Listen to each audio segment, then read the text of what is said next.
Hi, kitty cats. I am Amethyst Herrick, your hostess for Gender Identity Weekly, a weekly discussion about identity and gender from the contributors and guests of the Purple Paw Publications website, genderidentitytoday.com. This content here is brought to you by subscribers of genderidentitytoday.com. If you are already a subscriber, first of all, let me thank you so much for your ongoing support. Like all other subscribers, you know very well that you receive new content directly to your email inbox as soon as it publishes, and you're also able to interact with every contributor directly, which includes me. And if you don't want to interact with me, hell, turn off the podcast now, right? So if you would like to support shows just like this one, as well as other podcasts, videos, and written articles by our contributors, please consider subscribing using the links you're going to find in the show notes. So today I am extremely excited to be speaking with Dominika Staniewicz. Hi, Dominika. Hi, a pleasure to be your guest. Oh, it's going to be this can be a great talk. We've been talking afterwards, and there's like 70 different topics that keep coming up because Dominika is a brain coach and an elite neuroencoding specialist and a holistic life coach. Right there, you know this is going to be good. She's also the author of a book called The Magic of Dreaming Big, Acting Small and Achieving Success. So on your website, there's a quote, or maybe it was on your profile, but it says, encoding success and happiness in your DNA. Now, I mentioned to you before, my background's in genetics, and I have looked at some brain studies, and so I'm interested and really following up on those. And I think this will be a great opportunity because I've wanted to follow up on it. And I'm like, I don't know who to talk to do this. So you're it. I could be it, at least in this certain aspect. And remember, I'm not a doctor. I'm not a psychiatrist. And anything I say just during the podcast, don't treat it as a medical advice. I'm going to say this because it's quite important. There are plenty of techniques in neuroencoding and neuroscience that probably we'll touch on. But at the same time, I am a coach, not a doctor. Understood. And good point. I tend to make comments too. And I'm not that kind of doctor. So, all right. So I want to start off with something. I'd love to hear some history because, I've read a lot about you on your websites, and then we've had some conversation. But I'm curious, have you always had this desire to understand human behavior? Because your background's in sociology. Now you're a coach, a life coach, doing brain studies, genetics. What's the interest there? How did you get into all of this? So I believe in spirituality, and I was raised in Poland, which is very religious. And there was no logic. My brain, as a protective mechanism, became extremely logical. And the logic overtook everything basically in my life.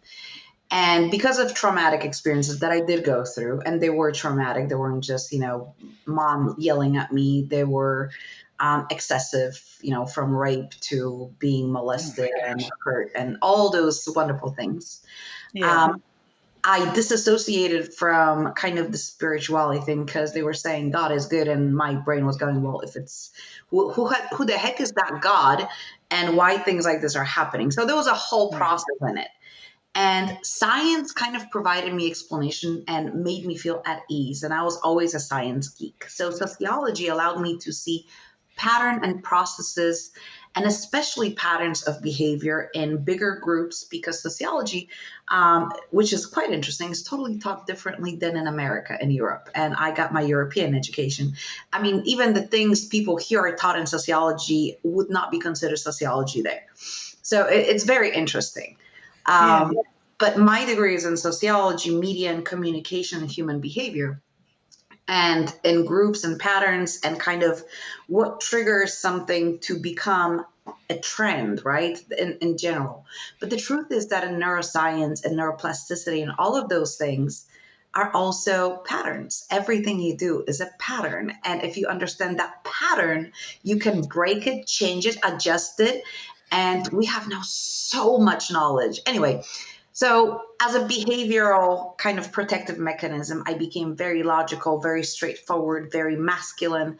Arnold Schwarzenegger could have learned from me how to be a man. I swear. I was so I was so tough. You could not, there was no feminine strike. And yet, my poor husband did marry me. And then I divorced him because he was too feminine in my perspective Wow. and needed to be, I wanted to be contained. And kind of like now, I came to the understanding that true feminine energy is just a flow, and men provide the banks. They're like the frame, but I have to move around and go through my ups and downs, and he wasn't able to provide that frame now that I know, but he was a great human, right? And he's a very good human, not a bad word about him. I was a horrible wife, though. I can say that honestly. Oh gosh, I was a horrible wife. Anyway, so science and processes, I believe that they were part of me. I've learned that the science, yes, finding patterns, but I'm so not process oriented. It's not even funny. I love the flow. When I discovered who I am and I worked on me and I did the deep dives, and I went through also a quite challenging time in Europe where I lived. I used to be extremely well known, recognized. I worked with the Polish president, European Oh, Union wow. Parliament. I was an advisory board. I was a very well known commentator for social behavior and constructs that were related to labor law and changes. And I was doing predictions and forecasting. And then one day the new government came, and me and a few hundred other experts received phone calls. I am very grateful. Thank you, old government. I felt very important because you don't call people who are not influential. And they said, well, if you don't speak well of us, then you might not be able to work with the media and everybody else you're working with. Then I was like, well, you don't pay me. I'm an outside expert. As soon as you do something that I truly believe is a good thing, I will praise you to the moon and back. So needless to say, a few days later, my friends from TV outlets, newspapers, national radio stations called me. They go, you're on a list. We can't work with you. So I had to sell my company. I did everything, and I just took my stuff and moved back to the US. And it turned out that I was absolutely nobody, which was a huge ego hit. And I had to start separating hangers at a warehouse with convicts. And that was my first job because nobody Yeah. knew what I did in Europe. And it was very interesting. And I think it made a huge impact in my life because the way I started perceiving life and who I was as a manager drastically changed. So if you've been a manager for the last 15, 20 years, hire yourself at a warehouse with no options. And trust me, the way you manage people will change forever because we forget how important is what we say, how we say to people, and so Hmm. how sometimes our decisions are their livelihood. I agree. Management is another big topic for me because I was a manager for, I don't know, 15, almost 15 years. I want to follow up on something else because I don't want to talk about my career. I mean, we could, but nobody wants to listen to it. So I want to follow up because you had mentioned you were rebelling to a certain extent against the religion that you were given, that was kind of handed to you, and so you almost used science as an escape. Am I Yeah, portraying that well? I Okay. absolutely did. I think that's an extremely common. I think it's an extremely common occurrence. In today anyway. Certainly, I saw many of my friends, family members do the same. It's interesting how religion has a really good way of talking a good game, and then you end up with a bunch of trauma. You I know. mean, I think it's not the religion per se. I mean, logically speaking, there are a lot of things that make no sense. But I think it's people who are just, we are all imperfect, right? And we all have flaws and we all have interpretations. And we interpret even the Bible through the filters. Now, mind you, the Bible was written by men at the time where women had no education. Women were Right. really just part of the society, right? And if you start digging in history and religion, and even not that, even listen to Dr. Daniel Amen. After 400 and something thousand scans, we know that male brain looks different than a female brain, not in a construct, but in how it works, what areas of the brain develop quicker, how many connections, gray matter, white matter, prefrontal cortex, they function differently. They have different numbers of connections. They are different, and there's no doubt about it. So remember that the whole world, the whole Bible is through a perception of a man's hand, man's brain, and men's experience. And that is important. That is important. I was talking to some of my friends. I'm like, do you realize there's not one female hero that was written by women for women? Even our heroes are written by men through the male perspective. And again, I love men. Men are phenomenal humans and amazing. And history is history. We cannot do anything about it. But that does influence then the perspective of how we see things. And, I was rebelling against religion, which was telling, and Eastern European, I'm Eastern European, religion is very different than American. If you want to experience Eastern European religion and be traumatized, please go to Poland. The churches are cold, dark. There is not one, there's no singing. There is singing, but it sounds like everybody's dying. There is no dancing, there's no joy, and there's only fear being installed that God is going to punish you. So my natural spirit rebelled against that, and I refused to, and in some versions of Christianity, being a woman is sinful just for being a woman. Just because you give birth, and that's where the primary sin comes from, because we went through a birth canal, for crying out loud, and natural biology, and I refuse giving life to be a sinful thing. Like the whole narrative in Eastern Europe is very different. When I explore churches here, just out of curiosity, it's very different. And it's quite interesting because we have no science showing that when you meditate and when you pray properly, I'm going to add that, properly, your brain lights up in the same way. And you can literally rewire your brain with the proper way of praying or meditating. And for the brain's the same thing. Which one you do, it doesn't really care. You have given me a beautiful segue, because I think that's a great topic. So you mentioned brain scans, and so I'm going to take the guess. These are functional magnetic resonance imaging experiments, right? SPECT scans. And SPECT scan is a little bit different. So it measures blood flow and oxygenation to the brain. And it shows, so you can see trauma, PTSD on it, how the prefrontal cortex, and you work with stimuli that you see in the scanner, and they measure responses in the brain for different things. Okay. So it's largely blood flow that we're talking, though, right? And oxygenation, yes. Okay. Because I thought, now I'm going to admit, I'm not, my fMRI understandings, maybe not perfect. My understanding, though, was that it did have to do with heme groups that had been oxygenated, and you could look at, there was a different nuclear spin state with an oxygenated heme group. Sorry, everybody, you may recall.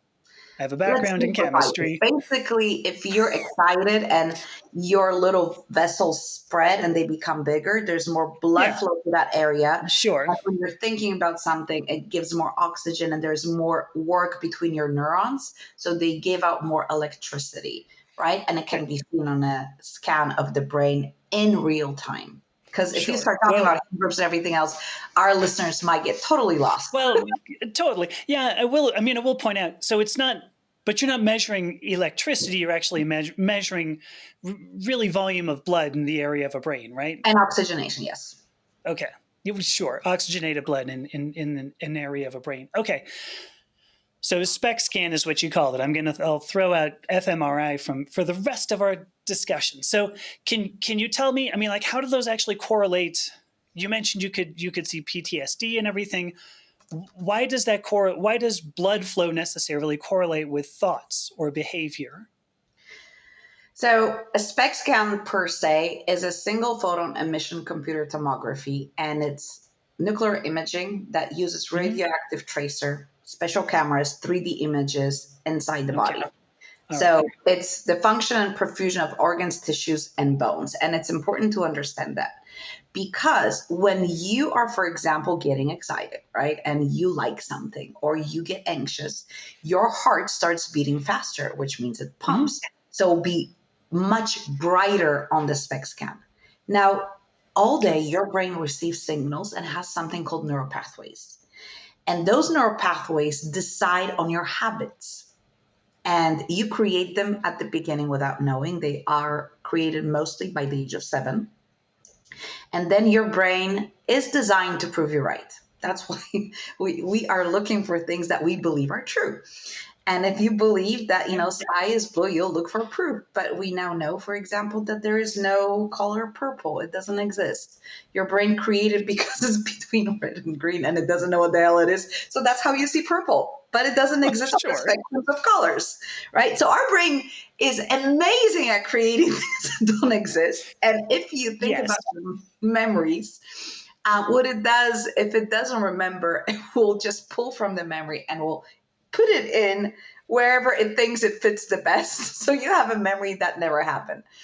But we can use that to our advantage. With that being said, your brain is processing information all the time.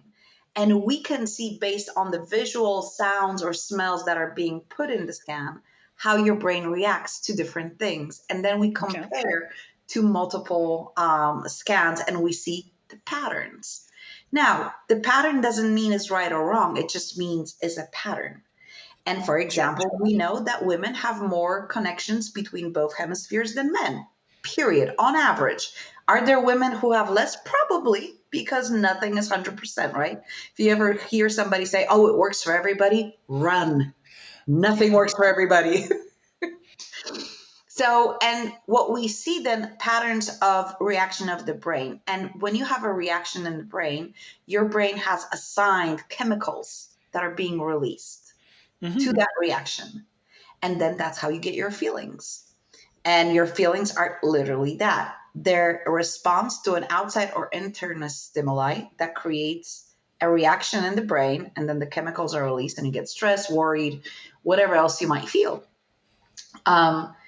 And when we take that, we are able to understand how the brain functions. So people, for example, who get stuck on a thought, we see that there's less blood flow and oxygenation to anterior cingulate gyrus because that's your gear shifter. And if that happens, you get stuck. But we now found that, for example, there's a protocol that you can do for people who are defiant or oppositional or in nature, and it's not them being, it's the part of the brain. So it's a shift from mental health to brain health. And that's huge because your brain decides on your reactions, not your mental is psychology. And it's important. But under psychology, there's brain health. So if your, let's say, anterior cingulate gyrus gets stuck, Dr. Amen has this really cool protocol with people who always say no. Supposedly, he says he saved few marriages like this because when men were initiating intimacy and the women would usually say no. So what they've tried with those couples is that they would feed them simple carbs for dinner and then go for a walk and then have that conversation. And basically the sexual activity came back. And it is basically feeding your brain the right things, the oxygenation, the movement. A lot of people believe that brain is a separated thing. Your brain is responsible for your whole body. And if your brain is busy, you cannot break the busyness with more busyness in the brain. You need to break it with biology, which is your body. That's why physical exercise works so well. That's why going for a walk. That's why, when you are in your room and you're doing something, I'm going to go do this. You go to the kitchen and you're like, what the hell did I come here for? Right. And it happens to everybody because you broke the pattern. Now, you can use that mechanism that we all have to break anger, anxiety, and a few other things. And as a brain coach trained by Dr. Amen, we teach you how to do that. So those SPECT scans are kind of giving our directions to understand which part of the brain. So cerebellum, there is a phenomenal doctor. I don't remember him. I watch him all the time, but for the life of me, I don't remember his name. Who uses lasers on cerebellum, and we measure primitive reflexes, which are preventing the brain to develop properly, right? And if you get rid of them, with adults it takes longer than with kids. Your brain starts to perfuse better, starts to get more oxygen, and oxygen and blood deliver nutrients, the building blocks for neural pathways. So if they're not Sure. being delivered, you can't do anything.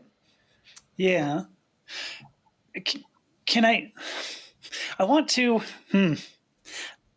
I'm struggling a little bit because everything that you're saying here implies that the brain is responsible for, well, ultimately identity, our thoughts, our cognition, our behavior. And I struggle with this because we're capable of choosing against. I Oh mean, yeah, there's that whole Viktor Frankl, and we are. And book. that doesn't, Yeah. those two things don't go against each other. You Okay. absolutely can. See, the problem is that there's lack of awareness because who you are was decided by your brain without you knowing by the age of 7 and then a little bit more longer. So your belief systems and your reactions and your thoughts and your mirror neurons, which we haven't spoken about, they're Mm-hmm. at work and that you mimic everything you see and you create those little neural pathways. Then pruning happens for things that have not been reinforced. Pruning, for those who don't know, means getting rid of. So your brain gets rid of those connections that are not used often, and you are left with the things you do most often. That's why exposing, for example, kids to Sure. different environments and having them do different things is so important because it creates neural pathways that stay. And then when you're an adult, it's easier to learn again. But despite that, when we become aware, neuroplasticity comes in when we're adults. And that's where the change happens with neuroplasticity.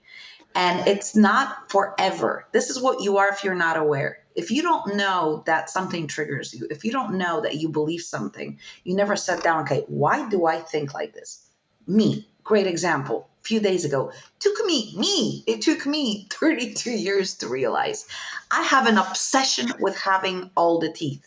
I associate not having teeth, and that's me on me, with stupidity, lack of education, drug addiction, and billion of other negative things. I do And I was too. sitting there, I'm like, what the hell? What is with me and teeth besides society, right? And then Yes. it dawned on me literally a few days ago. It took me so many years. The person who abused me when I was 19 for 3 years, raped me, was missing all the top teeth. And I Oh my just gosh. remembered that. And I'm like, epiphany. And that belief was I didn't think that I associated teeth with being a good person. But what my Mm, brain did, it noticed something and it started connecting events and then yeah. created a belief. Now, I can deconstruct that belief when I'm aware of that. So, what you're saying is absolutely true, but your brain is responsible. You are responsible to proving your brain wrong. And that's the whole work we got to do. Yeah. Because if you don't prove yourself wrong, your brain will keep proving yourself right. And you need to find reason. Like people say, oh, I'm stupid. I go, okay, great. So tell me, give me 2 examples when you were not stupid. They come up with something. Okay, can you think of 2 more examples? So you start creating, you go, oh, well, I was here and I did this and I did that. And your brain goes, okay, so maybe I am not stupid because Sure. I just found proof that what I just said is not true. And that Right. creates ability to change your identity. So these also end up. Actually, I don't want to go down that path because I was going to say. I mean, there are psychology techniques. I mean, DBT and CBT are two of Yeah, them that are similar, where you stop the thought and analyze it. And, where are absolutely. we going with this? But you did bring up neuroplasticity, and neuroplasticity is a huge like a something that I really wanted to talk about because you had mentioned there's a difference between a male brain and a female brain. But what's the role of neuroplasticity in that? If we're capable of changing, well, let me try it like this actually. As the brain prunes away neurons, these are based on experiential data. You mentioned that we reinforce neural pathways, and this is part of the pruning process. If that's true, then are we measuring a male brain, or are we measuring a brain that has taken part in the Western social environment that reinforces that men need to be like this and act like this and do whatever. So we've reinforced neural pathways. So I guess my question ultimately. I love your question. And it's a Okay. phenomenal question. And I think both statements are true. There are a few experiments actually that have been done on babies, 3 months Okay. old. Would we agree that a 3-month-old baby has no clue if it's a female or a male? No. Has no clue, right? So there's I no way. I don't agree. You think a No, I'm baby? saying I don't agree. Oh, no, there's plenty of studies that show that babies are capable within a couple of weeks of distinguishing between mom and dad. Yes, So but there's a distinguishing of recognition. differences, it doesn't come with social construct. They just see the difference, right? They perceive a difference in what I've read is that they can perceive a difference. You get the dad who comes in and goes, "Oh, coochie coo. All right, I'm getting out because I got the game with the boys or something like that." And mom comes in and breastfeeds, and there's a perception in more than just looks, but also how the child is treated by So the person, the but it's caregiver. still not based on social norms. It is on the experiential thing. But when they took three Yes. month old babies, they don't know if they're a girl or boy. They might see the Okay. difference between behavior. And the question is, I haven't read those studies, so I cannot speak to them. But the question is, Sure. did they have, for example, babies, women act very masculine, and did that really change anything in men asking feminine, right? So I Yeah, don't I know can't about those. answer that. Right. Yeah. And I can't either. So I'm going to leave that alone because there might be Okay. some truth to it. We don't know. The science keeps changing. But the studies that have been repeated over and over, when you take 2-month-old babies, well, they start seeing at about 6-7 weeks. So let's say 2.5-month-old babies were taken Okay. into different studies.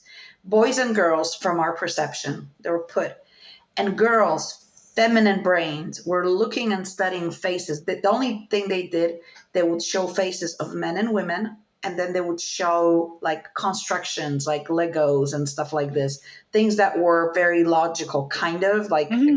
construct, and they would show to kids. Girls, per se, were looking at faces 40% times longer than boys. And Okay. boys were looking at and it was men and women being shown to them. Girls were literally more concentrated on the facial expressions and how things were. That was their concentration. The boys were mainly looking at, much longer compared to girls, at the Legos, cars, everything that had a shape was very inhuman, right? And that's nothing wrong with that. But it shows that we are wired at the beginning to read certain clues. We are predisposed. It doesn't mean it cannot be changed. It doesn't mean we cannot rewire that. But there are certain tendencies that we have when we're born with our brain. Unless, for example, our brain decided to be male in a female body, then probably that would be off in studies. But that's not a big percentage of population. It is, though, it does happen, right? That body develops in different ways. Clearly, yeah. If Yes. if you're So, talking to me, hopefully you're getting that. But yes, but the thing is that we are predisposed. And at that time, nobody told those babies that this is, what girls do and this is what boys sure, do. sure. So that also shows that we are predisposed to certain things. And I don't see anything wrong with being predisposed and then going Agreed. with whatever is, right for you. And that can change as well because you will experience life in different ways and you'll have different experiences. Right. And something else will fascinate you that we have women that are phenomenal in STEM. And the question is, I don't know if we've done studies on their brains. I don't think we have, but I would love to see how women in STEM that are extremely logical, very put together, Mm-hmm. process oriented, how does their brain look like compared to women that are much more in the flow and less process oriented? Right. Right. I would love to My see it wife. for men as well. Yeah, my wife would be a perfect subject for that. She's very logical and also PhD in chemistry. So, um, the thing is, I guess, because see, what you've as you've said this, and I'm not trying to find the yeah but moment. I mean, I really truly I want to understand this. We As can't, we don't have enough data. So we're just dabbling in things that we know, right? cool, okay, cool. So then I'm going to throw out another theory. Because my other theory is, I mean, as infants, we have many, many more neurons than neural pathways, particularly at Mhm. that point. By the, we actually, the pruning occurs. We don't build new neurons. We actually get rid of old neurons. Mhm. And so my thought was going to be here for you. Since we have many more neural pathways, or many more neurons, we don't really have, like, I don't know that we're talking necessarily about neuroplasticity at that point. And I don't know that it necessarily means that the brain is the machinery that causes these thoughts and causes these We behavioral don't have patterns. thoughts. We have, they're called not thoughts, they're thought impulses. We don't have thoughts at that point. Well, I would contend that data implies that identity resides outside the machinery of the brain. That if you look at somebody who's 3 months old, I think you said 2.5 months old. When you look at somebody who's 2.5 months old, if it's not a social conditioning effect, and we can tell that these children have not gone through a lot of pruning processes at that point, like, what else could there be? Like, I think that would imply that it's not the brain that's doing this, but rather an identity that sits outside it in some way. I would say And I'm it's not saying, the opposite. I would say it's actually there already. And now, which parts of your identity get reinforced, that's going to be the social process. so I'm curious. Well, agreed on that. Yes, agreed on that. But it does not necessarily, I wouldn't say necessarily reinforced, because we have a choice in it, right? We As talked, we have a kids, we choice. really don't. As kids, we don't. That's Mm, your prefrontal cortex is not developed. The ability to think forward, to self-analyze, self-introspect, which is necessary for rebuilding your identity and who you are, that is not present. That develops with time with the brain. So kids are how just much bummed. time? So studies say at the moment that women have brain developed at 25, men around 28. Okay. This will sound like an off the wall question. Did you have a favorite vegetable growing up? So I had favorite food, yes. And I also have learned That's fine. lately that it is genetic. Preferences are genetic. And I'm fascinated by epigenetics. I'm Mm, not epigenesis. sure. But I just few weeks ago, it was so funny. I hate parsley and I hate cilantro. I despise Okay. those two. There's like no way you're gonna get me to eat those. I'll scoop out every freaking one of them since I was a kid. And literally out of the blue, I get the 23andMe or was DNA, whichever it was, and they send me an Yeah. email because I'm part of the additional genetic testing. And Mhm. I've never talked about food with them. And I got an email saying, according to your genetic makeup, it is quite possible that you dislike cilantro. And I'm Sure. like, oh, okay. So those preferences can be genetic, but I wouldn't put them together with identity though. Oh, I would. I Okay. totally would, because that's biochem. Those are biochemical processes. What's the difference with a neurochemical process? I mean, I would put it together, because I would say that, when your biochem, I mean, in general, biochemistry is determined by genetics. I mean, that's where that's how those proteins get made and their sensitivities to certain things. And if you have a high sensitivity to something, that's your biological machinery reacting to something. But I don't think that necessarily implies that there isn't a distinction between our biochemical machinery and that which senses our biochemical machinery.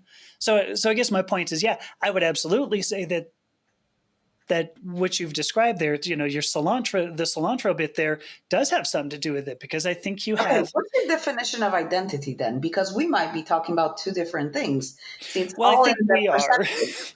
Yeah, no, I think we are, and that's sort of. I mean, that's why I wanted to talk to you. The I mean, when I think of identity, the way that I've defined identity, it's four components. It's a Okay. complex of four components, one of which is physical, but only one of which.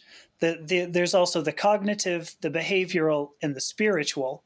And the cognitive, I think, likely has reference to, or certainly a connection to the biological machinery, as I'll put it. I don't like that term very much, but it's the best I had talking off the Okay. cuff. Behavioral is something we can make choices about, and so we can go against our biological machinery, which implies to me you're capable of observing that from the outside, in which case there's probably something else. And the spiritual, at least to me, implies or is how we view ourselves as part of the universe. And I think that plays into many things, how confident we are, how willing we are to go into some social situations. I think that plays a lot into our gender, whether or not we choose to be where we would be directing and activating versus nurturing and receiving. So this is how I've defined identity. I am sensing that a lot of what you're talking about is the connection between the biological machinery and what I'm calling identity. But anyway, let me stop there. What do you think?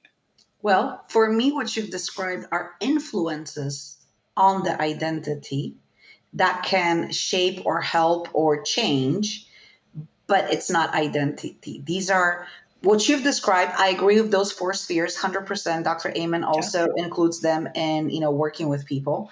So yes, those four spheres, absolutely. But for me, these are the influences on identity, not identity itself. What is identity then? Let's hear in your my opinion, definition. identity is how we believe we are. But to have an identity, you actually have to understand who you are. And that's something that's missing in 95% of population. Because we throw out statements like, I am happy, I am angry, I am annoyed, I am this. That is part of your temporary identity. If we go deeper, then we have values, right? And under values, we have programmed per se through life certain codes and pathways of behavior that feel right. So feeling right is the identity at the core, but that is connected to the brain and the outside world. So none of these can be, in my opinion, taken apart. Like they're all intertwined. Oh, yeah. Well, I called it a complex. I mean, I agree with you.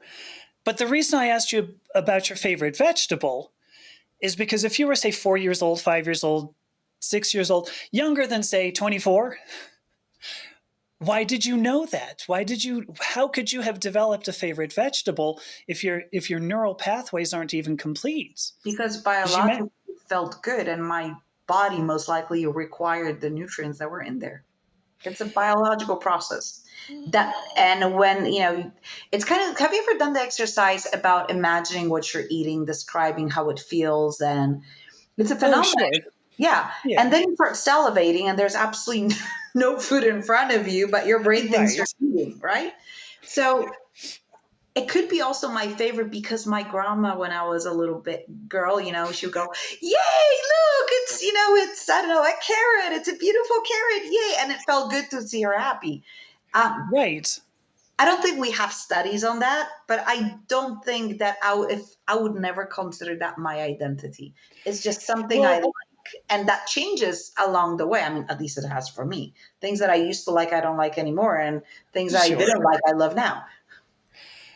But I think you brought it out. I think you brought that out. You said, well, it's a biological response. No, because it could have been your grandmother saying, you really love carrots, And I guess what I'm saying is that you had brought up the idea of this. I call this the origin of identity, at least in my own theory, that we have this core set of motivations and desires, and there's no saying yes or no to them. It's knowledge that we have, and I think one of those is like our favorite vegetable, something like that, But our core motivations, our favorite vegetable seems like somewhat of a spurious example, I suppose. But the point is, like, because I've asked this of people before, what's your favorite vegetable? And they go, oh, broccoli. And if I go, no, you're wrong, it's asparagus, they go, what?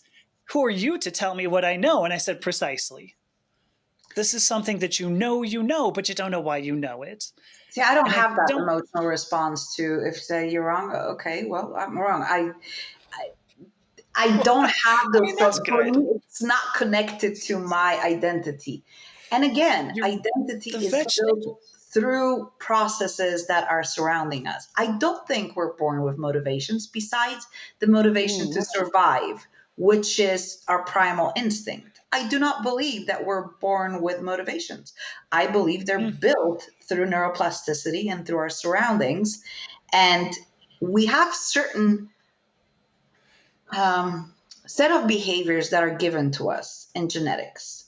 But then the world, because of life experiences, reinforces certain ways.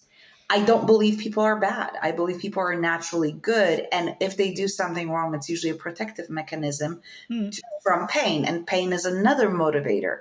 But I wouldn't say that anything besides pain, pleasure, and survival instinct is that we're born with. I don't know if you're going to have the proverbial blank slate, tabula rasa of the rationalists, you have to start with something with which to evaluate, right? I mean, if you're going to make an evaluation on an experience, whether I liked this or whether I didn't, and it didn't have to do with physical pleasure or pain, Everything does. what's your It either standard? feels good or feels bad. When you're 3 months old and you see your mother's face and you're looking at that's Yeah. physical pain That's or mirror pleasure. neurons. That's mirror neurons. Literally, they're reading, and you get programmed that this feels good. A smile feels good, and they're big eyes, and it feels safe, and it feels warm, and that's a survival instinct. That's why baby mothers have, that the genetics of the kid stay with the mother, go to the brain, stay there forever. Mirror neurons are huge at that age. They're huge, and they teach the brain what feels good, right? And we have the receptors there. And if it's reinforced, right, then you have a different experience. Now, it's not a logical experience, not a thought through, it's not a conscious thing. It is a biological function that happens at the beginning. Later on, when our brain develops, we have ability to decipher. There is another phenomenal experiment, plenty of those actually, not one, but many, where they have little toddlers run around and they fall. And the mother goes, "Oh, you fell. Great. Love you." And keeps going. The toddler goes, "Oh, nothing happened. Okay, let's keep going." Right. And then they have the same mother when the toddler falls, goes, oh my God, you hurt your knee." And the toddler goes, Starts to cry. Sure. same event, the reaction. So what happens is your brain looks for information how it should react. And this is done through mirror neurons. And that's how we learn what's good or bad, how it feels. Because if she's scared and there is this trust bond that's, unnamed between mother and a daughter, that means I'm scared too. Agreed. So let me ask you a question then, because I've also heard, and I've full disclosure here, I have not spent a lot of time reading about this, but I have read studies of like patients who developed Alzheimer's disease. That's one, but then also people who had received severe brain trauma injuries, who so maybe they've lost a piece of the brain, and then obviously with Alzheimer's disease there's a degeneration. But if you give them different, Sudoku is the one that I'm thinking of, but they end up generating new neural pathways. So it doesn't have to do with, you could lose a chunk of the prefrontal cortex. Wow, apparently I can't say that. Lose a big chunk of the prefrontal. I still can't. You know what I'm saying. Yes, everybody knows. So you lose a big chunk of that part of the brain, and then you can end up rebuilding that elsewhere.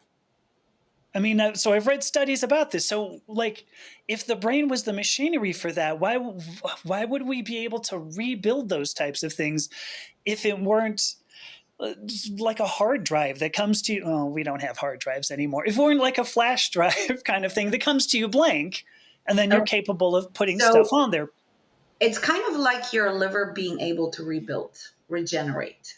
And neuroplasticity is a function of the brain that allows, now, obviously, if you lose half of your brain, it's not like the other half is going to take over everything, because different parts of the brain are predisposed for different things, and different, like language is one area of the brain, physical activity. So, if you can neuroplasticity, the desire to survive and the desire to be functioning, can take over because the brain is communicating. So there's some memory on other parts of the brain. It's not going to be, you're not going to be fully functioning, if you lose a bigger part of the brain. That's not possible at the moment. It doesn't mean it's not going to be ever possible. But it is a biological function that is survival function that was given to us in the evolution, wherever it was. Now, this hasn't been super studied, but we do know that your brain can regenerate like your liver. Yeah. Your brain is so complex that there are specific neural pathways that are residing in memory areas and experience areas in different parts of your brain that can be activated by your brain and brought back and retrained. But notice that to do that, you need to use your body. There is not, even Sudoku is actually not the best. Learning languages is even better, right?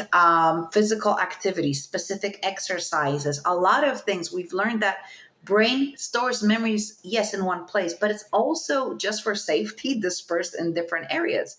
So there's a redundancy. There's a signal going, we're missing this. Okay, we need to do something about it. It takes time. And one of the things that I've learned from Dr. Daniel Amen and when I work with my clients is that if you've ever had an accident, you had trauma to the brain, period. It doesn't matter that you didn't faint. It doesn't matter that, you didn't hit your head and something didn't serious happen. You had a car accident. Your brain is like a melted butter, kind of soft butter. And the ridges inside, when you hit it, it indents. And what you need to do after a car accident, when your head went back and forth and your brain was a jello hitting all over the place, you need to go and get yourself some hyperbaric oxygen chamber for prevention. So your brain can regenerate quicker. Without oxygen, it will not do that. You need to check your blood work, which we do with our clients, right? If you're not producing enough of neurotransmitters in your body, guess what? There's nothing, your brain cannot rebuild. Very often people are suffering because, and that's not the only reason, right? Let's not simplify this, that if you have your blood work in order, then everything is going to be fine. But it is one of the elements that if you're not producing the building blocks for your brain to build, then you can't get better. Absolutely, yeah. I will, just to be the devil's advocate, if nothing else. Oh God, you're making my brain work. I know. Well, this is why I knew I wanted to talk to you. Just to play devil's advocate, I mean, if there is an identity that exists outside of the biological machinery that ends up doing some of the building there, is it necessarily redundancy in memory centers, or is it this identity that we have yet to measure that's rebuilding the brain? I think that's very philosophical and it is, yes. Question. And I don't know if it's not because I don't want to. I don't know if I can answer that into the standard that I would look for. Right. I believe that the outside world does influence our identity. Absolutely. No doubt. Yes. But I don't think we are predisposed to some things. I love the experiment that they did on mice. And I'm fascinated because I used to dismiss generational trauma. I used to dismiss it up and down. And then I run into 2 or 3 experiments that were done. And one of them stuck to my head. That's why I tell it. The other ones I don't remember exactly. But they had mice. And those mice, usually they eat strawberries and they love strawberries. Great for them. So what they did, they put a little rod in there with electric current that would hurt them but wouldn't. I remember this. Right? Yeah.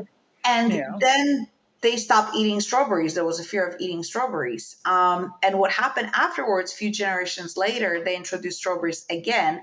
Remember, mice cannot talk. They cannot communicate. They don't write books, right? They cannot pass on things. And those mice that came from that mom, not from a different mom, would not touch a strawberry. Yeah. So it was encoded in the brain that this is bad. Now, that's sometimes, when you run into people like go, I'm afraid of heights and I have no clue why. That might be why. Now, epigenetics just starting. I'm not an expert in that, but that shows that there Sure. is a possibility that there is even more that we don't know. And I Hmm. love that idea because what we know right now can already do so many great things for people. But identity per se, I think we're predisposed because of genes to some things. And overall, we get to shape who we are if we develop sense of self-awareness and we are actually taught how to I wouldn't say self-analyze, but notice what we're doing and kind of connect the dots, because then you get to shape that. You get to choose, okay, I'm not going to Yes. focus on this. I'm going to now reinforce different behaviors, different thoughts, whatever else, and you can recreate your identity. The mirror neurons, although they're not that strong, it is also showing up in victimhood, right? If you're a victim, you seem to attract people who take advantage of you. And it's Mm. not that, they're bad people. It just, they see the vulnerability subconsciously and they're drawn to you. So until you're a person who is whole and full and healed, you will be attracting those people and you'll be Yeah. reinforcing the belief that people are bad. Well, the people are not bad. People have been programmed in the past that, it's easier for them to get what they need or want if somebody is vulnerable. And it's not because they want to be bad people. It's just, everybody wants to be rich, famous with whatever they want, right? And that's our drive, whatever that might be Right. for you. So Right. I truly believe that identity can be recreated, but some things like there's Dr. John, I believe he's homosexual, and he's a very big guy and a super handsome. Oh God, that is such a loss to female world. Um, so he is in a doctor and he's on British TV and he did a lot of medical shows. And one of the Okay. things they did, they put him on an MRI and different techniques, and they were looking where the brain pleasure center reactivates depending on a picture. And to be honest, he was put with another bunch of people. Some were gay, some were bi, some were straight. And your brain just activates how it activates. You're born with it. That's it, right? And so some things are just the way you're born. And we don't know why that happens, whatever surge of chemicals, hormones, whatever that happen in the womb, Hmm. but you're born with it. And just that's fine. And can you rewire that identity? No, you cannot, because your sexual preference is a biological actually function, not an identity. We made it into an identity by society standards, which I disagree with. I agree with you, except for that last part. That it's necessarily biological. Because see, exact what you're saying there, that you're born with this, and that these are that we're predisposed to certain things. Absolutely agree. But I don't think that's because of your brain. I don't think it's because of genetics. I don't think it's because of gene regulation caused by epigenetic pathways that we have not even measured. I think it's still outside. That's If somebody is gay, they're gay. There's nothing outside. When mm-hmm. you're a baby, Well, you're already there. Like you're born yeah. with the preference, and Well, and if you you're act with probably it or not, that's your choice. But you still are what sure. you are, and that's Oh, biological. totally agree. I agree with you on that. I'm just saying I don't think it's necessarily the brain. It's the necessarily the biological machinery that causes that. I think it is a set of values that we have outside of anything having to do with our biology. Then This where is the my belief. So values? Okay. So if you're born with it, where did the values come from? If you're born with it, they had to come when you were in a womb, or like where did they well, come? I'm gonna tell you I don't know. You told me you didn't know. I mean, Yeah, if you're cool with if you're cool with that I'm answer, too I cool am not too. knowing. I don't, and that's so. And when that was not supposed to be antagonistic. Sorry, that came out a little funny, but yeah, I don't know. My opinion, and this is only an opinion, is that yeah, there is something that lives outside the body because if you look, um, there is an Indian philosophy called Advaita Vedanta, and the point of it is to say, who am I? And so if you go, well, am I the body? No, because I can observe the body and I can pull myself back and go into meditative states, whatever. So I must not. So I personally must not be my body. So am I the mind that goes into these meditative states? Well, I can observe that I got into this meditative state, and if I'm an observer, then I must not be that meditative state. So then, what am I? And so you keep going and going and going, Yeah, and that's ultimately, also pranic healing approach and yes, Doc Master yes, Co. And it's a mm-hmm. great approach. On the other hand, it's one of the ways of thinking about it. And if it's serving you, let's keep it that way. I'm going to keep it on the Well, science side because um, is it great science? You told me you didn't know. there's, we didn't know a lot of things 50 years ago. Now we know, right? So science is developing. I'm not an expert in everything. I'm just a mere coach that's well trained. Neither am I. So I think Mere not coach. knowing is the ability to listen and consider Agreed. other things. But we have phenomenal scientists that, sooner or later we will know. We will come up. I mean, the medicine, the medical world, the neuroscience world, the epigenetics, it's growing and it's developing at such a pace. We know things now It is.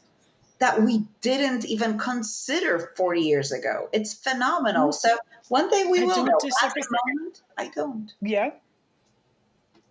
I'm sorry. Go ahead. No, go ahead. No, that's okay. At the moment, I just don't know a lot of answers, and I wish I would. Yeah. But I'll be searching, for new studies and new aha moments in the science world, and then we'll Mm-hmm. find out, or maybe we won't. Maybe it's in 1,000 years that we'll find that out. Right. No, right. So the thing is, I mean, I'm coming into this as a scientist. I'm not coming into this, with this idea that well, I'm just going to go be woo woo about it. If we can talk for an hour and you can spend honestly a lifetime learning about all of this, and then you told me, well, I don't know where these come from. Like, is that the science then? And I guess and I'm not saying the science is wrong. I'm saying you're right. Science is all about asking the questions. It's not necessarily, it's not a collection of facts. It's about asking the questions. It And if is we a can't answer collection them of yet, facts that we know according at this moment to our knowledge. Now, can that sure. change? Absolutely. Yeah. And it's like the more powerful tools we have, the more we'll know. And I think that I don't know, maybe I should have answered, I don't know yet. Well, same here. No, same here. Because, we haven't measured, for lack of a better word, the soul. Right. What And there are studies about the 7 grams, right? That everybody who dies loses 7 grams. I have no clue why. I don't know. It makes absolutely no logical sense, but it is a never fact. heard of that. Oh, you can check. There are studies where people die on a table. They weigh them. 7 grams is lost on every human that dies. Where's That's the 7 grams interesting. going? No Like, idea. what happens with the 7 grams? So the only logical explanation would be that's your soul leaving your body. Sure, something like that. Why Yeah, not? 7 grams. That seems really heavy for a soul. I don't know. No, 7 grams. but look, Yeah, there are quite a few ones now. They might be abolished soon, and they'll say, "Oh, it was something we found. What's the reason?" But for now, we get to choose what we believe that 7 grams go to. yes, right. That's a fascinating. I gotta wonder who's running these experiments. So because they've put an ad in the newspaper or something like that. I don't know that anybody does that anymore. But can you imagine if you're about to die? Please come by come by our clinic, lie on our table. We'll give you $50 or whatever. Who's Before you're running going to these get the experiments? 50 backs too, like they're dead. Well, you're next of kin or whatever. It doesn't make a difference, right? So in fact, actually even worse, right? You've got people now, they're like, oh my God, I could really use $50. Look, pack grandma in the car, will you? Come on, we got to get her I down. don't know if people Hurry do up. that, but it sounds quite amusing. Do you remember I told you there were going to be off tangent weird things? That was it. That's the way my brain works. Well, you have I wish a busy and interesting brain then. I wonder, should I edit that part out? Do you think? People are like, hey, my grandma did have to lie on a table and lose 7 grams. That's not funny, Amy. I don't know, maybe. You know what? The truth is that we will all find different things funny. And when I work with people, I always say, if you get offended, it's not about the people who try to offend you, it's about you. Because if you have a Exactly. gaping wound on your hand and I touch it, you're going to jump and you're going to scream. But if that wound is healed, you will not react. You might just say, please don't touch that. I don't like you touching my wound. So, any overreaction, emotional reaction, that is something worth looking into Mhm. because that means it's not healed in you and there is some work to be done. And Right. world becomes a much better place when we realize that most people are not there to hurt us. I mean, yes, there are some people that are just vicious, right? And it's usually because of pain or some, disorders that, there's, I don't know, they said it's 0.5% of population is, uh, Only that?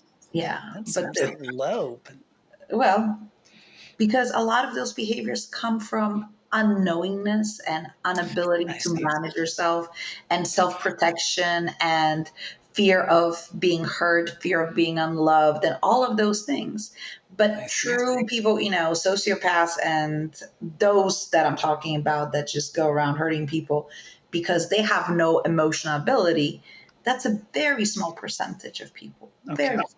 And guess what? In studies, we women, if we become a sociopath, we're way worse than men. Like, we are horrible. It's always the quiet ones, Yep. isn't it? I don't know See? if it's always, but it's definitely a lot of the quiet ones. Well, it's always the quiet ones in books. And I think books are an accurate reflection of humanity, right? Everything you read in a book. Well, they're a reflection of humanity through somebody's perspective and their model of the world. There you go. But it's only their perspective and their glasses and their model of the world and their belief systems that are then transcribed into writing. Yeah. And they Yeah. don't there are again patterns. If you analyze, those are certain patterns, but the truth is that the good things are happening at the same time as the bad things, and Yeah. they're equal in the world, and the bad things are only a perception of bad, unless it's somebody murdered somebody. Yes, there's no perception, it's bad, right? It's very Yeah. clear. Yeah. Well, no, it's not, because if it's self-defense and you would have died, then it's not as bad, right? Very good So point. Mm. it's nothing is black and white. There's always shades. And one of the things when I was younger, I used to be very black and white. And that was the worst thing for me. Learning shades and accepting that not everything is obvious and clear and easy to understand, and allowing the shades to come in and be curious, right? And then deciding which level of shade am I willing to accept and say I'm okay with that, allowed me to grow as a human. And but that again is self-awareness. So we're coming Right. back to self-awareness wherever we go. Exactly. I think that was a beautiful sentiment. Thank you.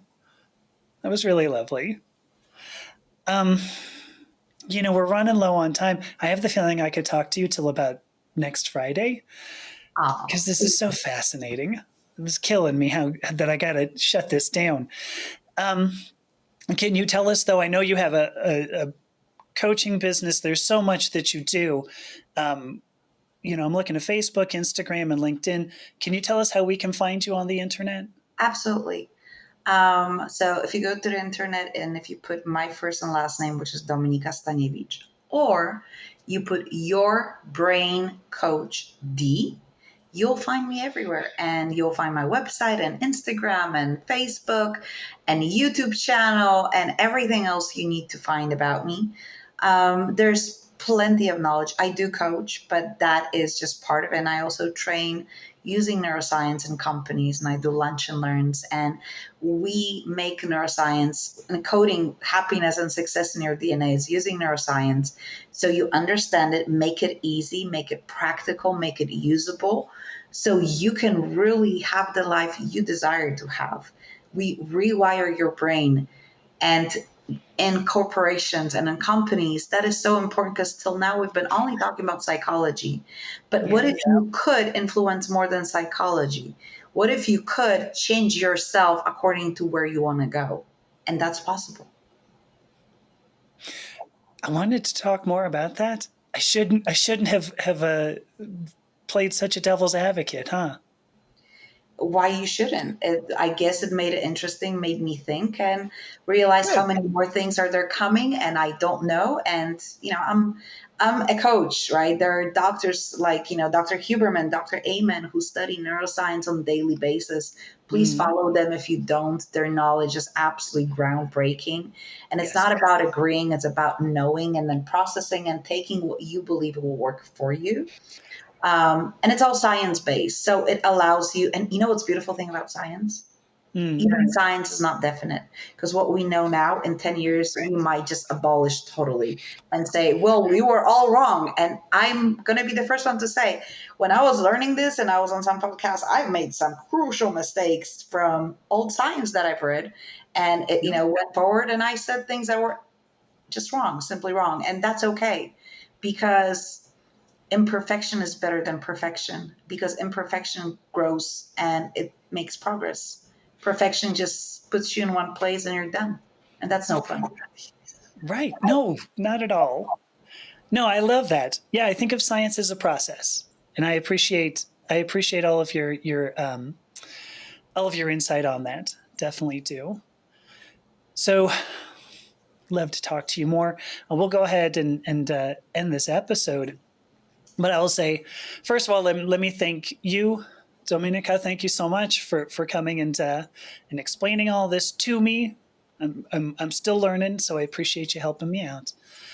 And I want to say thank you to our listeners.